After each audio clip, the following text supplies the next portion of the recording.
Hey everybody, it's Manga Mondays, the only manga review show where it's currently April 23rd, and it's actually been quite a while since I recorded one of these, but you won't know the difference because the recording schedule is so far ahead of itself.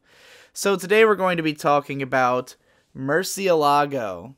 This was a manga that I picked up because aside from having a girl with dead fish eyes with dark circles under them on the cover, which I'm a big fan of, and just sort of edgy presentation, it was also shrink-wrapped, which caught my attention because that usually means an 18-plus thing, which means it probably had some incredible violence or nudity. And reading the back, it describes that mass murderer Kuroko Komori has two passions in life, taking lives and pleasuring ladies.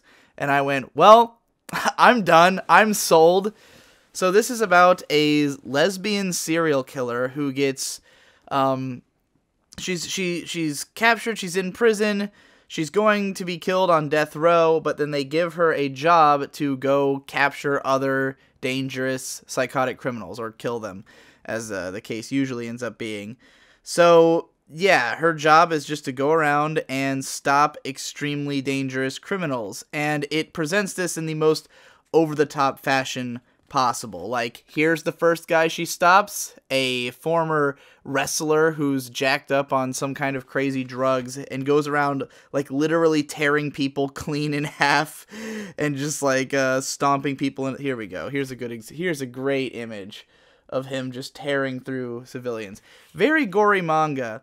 And it's funny too because there are like hardcore sex scenes, or at least there's one early on. How much of this can I show? It's a great scene where the main character is just plowing this chick, like, really rough, and shoves her phone starts ringing, and it's on vibrate, so she shoves it in the girl's vag. This is very immature. This whole thing reads exactly like something that I would have come up with when I was, like, 15, like... which is why I bought it, because it totally just, there's, you know, it's like a lesbian supervillain, and she's teamed up with this adorable little moe girl. I say little, but she's got, you know, she's a pretty girl, but she teams up with this cute little girl who's a driver who just like drives insanely. She can like literally drive off of buildings and shit, and like maneuver her car in all these insane ways. And they just go around trying to stop criminals. Now, the thing is that what carries this is, of course, the aesthetic persona of this character. That's a term I made up a long time ago to describe when a character, like, what they're about is the idea of them. You know, like, if you think this sounds like a cool character that I've described, she's everything you're hoping for. She's psychotic, she's, enjoys killing people, she's always got that face, she's often just turns her head sideways, like when she talks, for no reason, she loves women, she's basically a dick to everybody except for any pretty girl, who she actually has like a habit of turning girls gay, like she goes around seeking out, women that she can, you know, like they'll often say that they're not used to being with women, but then she'll make them come around because she's just that good of a lover, you know. And I'm noticing, because it bothered me throughout this, that the times where it does show her having sex, there were no nipples, which I thought was weird, because this is a manga with like insane gore and violence, like way over the top violence. It's got hard, like rough sex that's fully depicted, just except for the actual extremities. Until the last chapter that's in here, which is the pilot chapter, or it's like the bonus chapter for this issue, actually does show nipples. Maybe they just couldn't show them in the magazine that it was published in. Even here, it's pretty minimal, though. Maybe the guy just didn't want to draw them. Maybe he thinks it's funnier if you can't see anything. So, yeah. You could call this a Yuri, I guess. But the thing about it is that, like, other than how much fun this character is and getting to see cool violence and sex, this thing's dumb as hell. And I mean, it's obviously supposed to be dumb. Like, it's extremely tongue-in-cheek. It's always got a really lighthearted tone. Like a goofy, wacky, almost like Excel Saga level of like upbeat, happy tone despite all this crazy stuff that's happening. I mean, I wouldn't outright call it a comedy, which maybe is part of the problem. It's not that funny.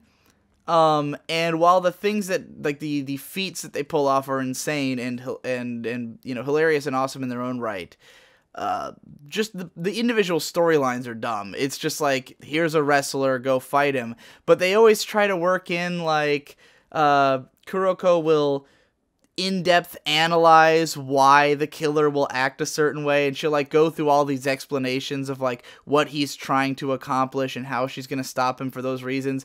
And it's all just like, you know, intro psych level. It's dumb. It's just an excuse to try to make her sound cool and smart, but it's not using like real psychological principles, and everyone's so fucking whacked out and over the top that how could they be? And she's also like totally unstoppable. She's like way beyond the impossible levels of like she can predict like she can dodge bullets, you know, like from snipers from thousands of yards away. Like she is just impossibly overpowered. So most of the series is just about kind of watching this girl do her thing, watching her flirt with other girls and kill people, which is fine. It's fun in its own. It's fun for those elements, but I also don't think the artwork is impressive enough to like make it something that you want to read just for the cool moments. Like, there's pretty decent character designs. I like this girl, and it's got, like, you can competently understand what's happening during the action, at least most of the time. Sometimes it's a little bit more questionable. Like, I'm not entirely sure what's happening here. You can kind of follow it if you stare at it for long enough, but, like, you know, it doesn't have those big, impressive action moments the way something like Fire Force does. So I don't know if I'd read it necessarily as an action thing, or as a comedy thing, or as a Yuri thing, because there's not that much lesbian sex in it.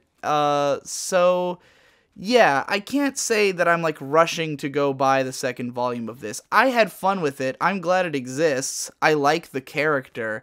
I just feel like the story's not very strong. And the second half of this book, it gets into, like, an arc where, like, all these killers are brought to this mansion, and they're all gonna be, like, they have to go through all these traps and stuff because there's, like, a crazy old man who just wants to, like, eliminate all these murderers.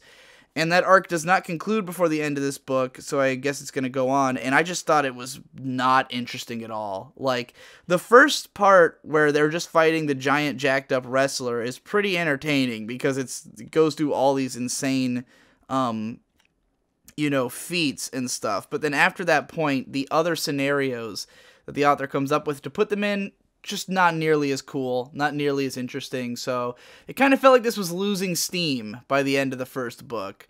And I don't know if it picks up steam later. If I heard that it was great, I might give it another look, or if it developed like a plot that wasn't completely stupid. But yeah, that's it for now.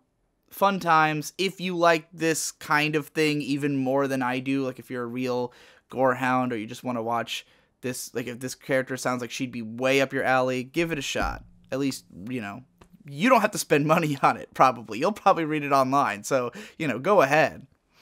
And I'll see you next week.